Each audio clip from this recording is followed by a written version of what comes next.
दोस्तों, मेरे चैनल हिंदू भक्ति पर आपका बहुत बहुत स्वागत है। कृपया वीडियो शुरू करने से पहले मेरे चैनल को सब्सक्राइब जरूर कर दें और वीडियो अच्छा लगे तो कृपया लाइक, कमेंट और शेयर जरूर करें। अब देर न करते हुए आज की कथा शुरू करते हैं। दोस्तों, हमारे पौराणिक धर्म ग्रंथों में 4 युगों का जिक्र किया गया है: सतयुग, त्रेता युग, द्वापर और कलयुग। इसमें कलयुग को शापित यानी सबसे खराब युग कहा गया है। आज हम जिस युग में जी रहे हैं वो कलयुग ही है और शायद मुझे ये बताने की जरूरत नहीं है कि दिन प्रतिदिन कलयुग की हालत बद से बदतर होती जा रही है। वैसे दोस्तों, कलयुग के बारे में ये लाइन तो आपने जरूर सुनी होगी कि रामचंद्र जी कह गए सिया से, ऐसा कलयुग आएगा, हंस चुगेगा दाना तुनका, कौवा मोती खाएगा। दोस्तों, कौवा मोती खाएगा या नहीं ये तो आने वाला समय ही बताएगा, लेकिन कलयुग के बारे में ऐसा बहुत कुछ है जिसका जिक्र हमारे पौराणिक धर्म ग्रंथों में किया गया है और यकीनन इसको जानने के बाद आप भी कलयुग को शापित युग मानने लगेंगे। दोस्तों, क्या है कलयुग की पूरी सच्चाई हम आपको बताएंगे, लेकिन उससे पहले आइए बाकी 3 युगों के बारे में थोड़ा जान लिया जाए।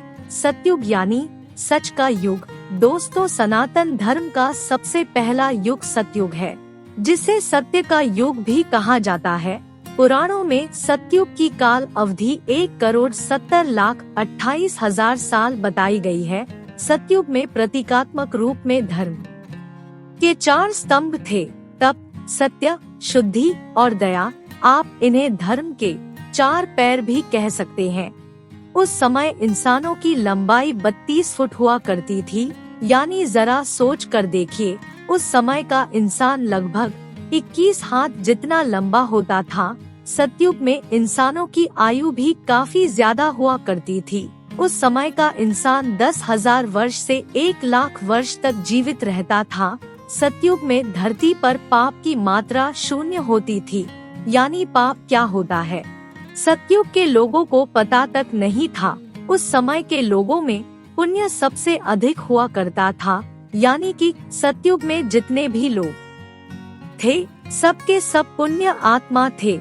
दोस्तों, राजा हरिश्चंद्र की कहानी तो आपने सुनी होगी, जो अपने पूरे जीवन काल में सत्य के मार्ग पर चले थे, यहाँ तक कि सत्य के लिए उन्होंने अपना और अपने परिवार का बलिदान दे दिया था। राजा हरिश्चंद्र भी सतयुग में ही हुए थे। त्रेता युग। दोस्तों, सनातन धर्म का दूसरा युग त्रेता युग को कहा जाता है। उस युग की काल अवधि 12,96,000 वर्ष हुआ करती थी। इस युग को रजत युग और बहुत से लोग सिल्वर एज के नाम से भी जानते हैं। इस युग में धर्म के सिर्फ 3 स्तंभ थे: सत्य, शुद्धि और दया। दरअसल धर्म का चौथा स्तंभ तप सतयुग के अंत में ही कम हो गया था। त्रेता युग में मनुष्य की लंबाई 21 फुट हुआ करती थी, यानी कि लगभग 14 हाथ के बराबर, और आयु लगभग 10,000 वर्ष थी। त्रेता युग तक समाज वर्णों में विभक्त हो गया था। समाज में ब्राह्मण, क्षत्रिय, वैश्य और शूद्र वर्ण अस्तित्व में आ चुके थे। इस युग में लोग अपने कर्तव्यों का पालन तो करते थे, लेकिन उनके अंदर लालच और ईर्ष्या की भावना ने घर कर लिया था। इसलिए त्रेता युग में पाप की मात्रा बढ़कर 25% हो गई थी और पुण्य की मात्रा घटकर 75% रह गई थी। जहां इस युग में भगवान विष्णु अपने अपने वामन और राम अवतार में अवतरित हुए थे, तो वही इस युग में बाली और रावण जैसे राक्षस भी हुए। बाली, जिन्होंने भगवान वामन को पूरी धरती दान में दे दी थी, तो वही रावण, जिसने माता सीता का अपहरण करने के बाद उन्हें छुआ तक नहीं था। द्वापर युग। दोस्तों, सनातन धर्म का तीसरा युग द्वापर युग को माना जाता है। इस युग की काल अवधि 8,64,000 वर्ष थी। धर्म का तीसरा स्तंभ शुद्धि त्रेता युग के अंत में समाप्त हो गया था, इसलिए इस युग में धर्म के केवल 2 स्तंभ ही बचे थे और वो थे सत्य और दया। इस युग में इंसान की लंबाई घटकर 11 फुट रह गई थी, यानी कि लगभग 7 हाथ जितनी, और आयु घटकर 1000 वर्ष रह गई थी। इस युग के लोगों को अपने कर्तव्यों का ध्यान नहीं था। लोगों के अंदर काम, क्रोध और लोभ जैसी भावनाएं जन्म ले चुकी थी। इस वजह से इस युग में पाप की मात्रा भी बढ़कर 50% और पुण्य की मात्रा घटकर 50% रह गई थी। यानी इस युग में आधे मनुष्य पापी और आधे पुण्य आत्मा थे। हालांकि द्वापर युग में ही इतिहास का सबसे बड़ा महायुद्ध महाभारत हुआ था। इसमें एक स्त्री को भरे समाज में लज्जित किया गया था।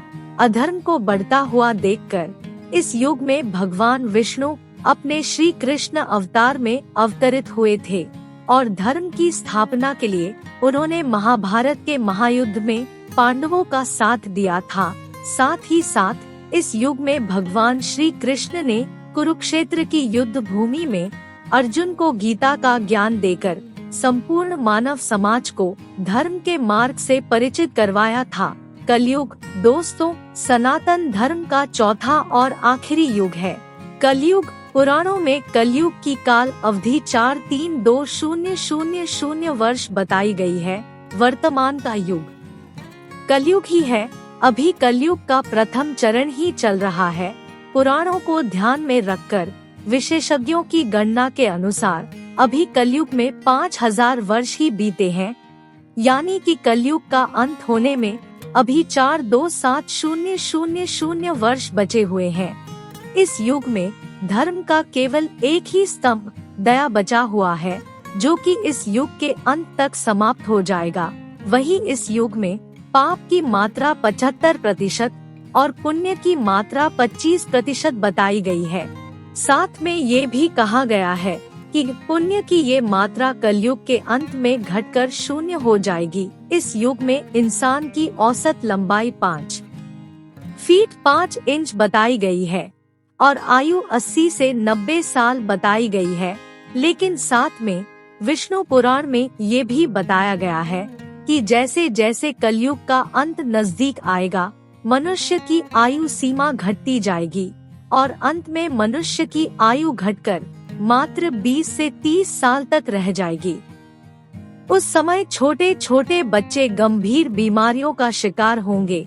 अल्पायु में ही बच्चों की आंखों पर चश्मे और बालों में सफेदी छा जाएगी और इंसान रोग से परेशान होगा। बच्चों से लेकर बूढ़े तक कलयुग में हर कोई चिंताओं से घिरा रहेगा। कलयुग के अंत में विवाह एक प्रकार का समझौता होगा। जिसके पास पैसा होगा, स्त्रियां उन्हें ही अपने पति के रूप में स्वीकार करेंगी और जो दहेज देगा उनके घर की स्त्रियों का ही विवाह होगा। लोगों में एक दूसरे के प्रति समर्पण और सम्मान का भाव समाप्त हो जाएगा। रिश्तों का महत्व बिल्कुल नहीं रहेगा। पति और पत्नी एक दूसरे के प्रति ईमानदार नहीं रहेंगे। विश्वास किस चिड़िया का नाम है, लोग बिल्कुल भूल जाएंगे। जिस व्यक्ति के पास जितना अधिक धन होगा, वो उतना ही ज्यादा शक्तिशाली माना जाएगा। ऐसे ही लोग विद्वान और महात्मा कहलाएंगे और ऐसे ही लोग समाज में पूजे जाएंगे। दोस्तों, वर्तमान समय में जिस तरह से धरती पर अधर्म और पाप बढ़ रहा है, जिस तरह की परिस्थितियां हमारे सामने आ रही हैं, उस हिसाब से देखा जाए तो ये सारी बातें सच होती नजर आ रही हैं। धर्म ग्रंथों के मुताबिक कलयुग के अंत में धरती के एक हिस्से में जहां लोग बाढ़ से तबाह रहेंगे, तो वहीं दूसरे हिस्से में लोगों को सूखे के प्रकोप का सामना करना पड़ेगा। और जैसे जैसे कलयुग का अंत नजदीक आएगा, पृथ्वी पर मौजूद सारी नदियां सूखती चली जाएगी।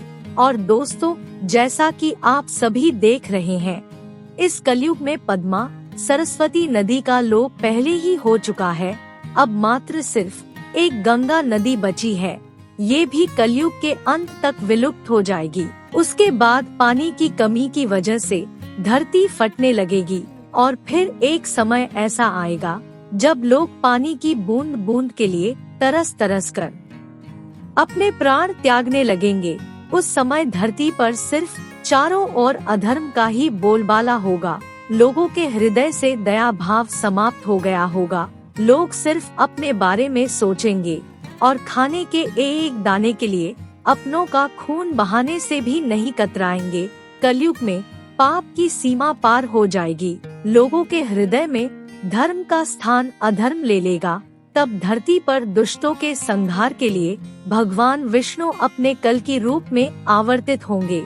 भगवान विष्णु का ये कल की अवतार 64 कलाओं से युक्त होगा। उस वक्त वो एक सफेद घोड़े पर सवार होकर संसार से पपिया का विनाश करेंगे। उनके एक हाथ में तलवार होगी तो वहीं उनके दूसरे हाथ में तीर कमान होगा। धर्म ग्रंथों के मुताबिक जिस तरह से त्रेता युग में भगवान श्री कृष्णा के बैंकुट लौट जाने के बाद कलयुग की शुरुआत हुई थी, ऐसा माना जाता है कि कलयुग में जब भगवान कल की पपिया का संहार करके बैंकुट लौट जाएंगे, तब धरती पर भयंकर प्रलय आएगा और जीवन बिल्कुल समाप्त हो जाएगा। तब एक बार फिर से एक नए युग की शुरुआत होगी, जो कि सतयुग होगा। दोस्तों, ये थी कलयुग की असली सच्चाई। क्या आपको इसके बारे में पहले से पता था? अपना जवाब मुझे कमेंट करके जरूर बताएं। आज के वीडियो में फिलहाल इतना ही। आशा है आपको आज की वीडियो बहुत पसंद आई होगी।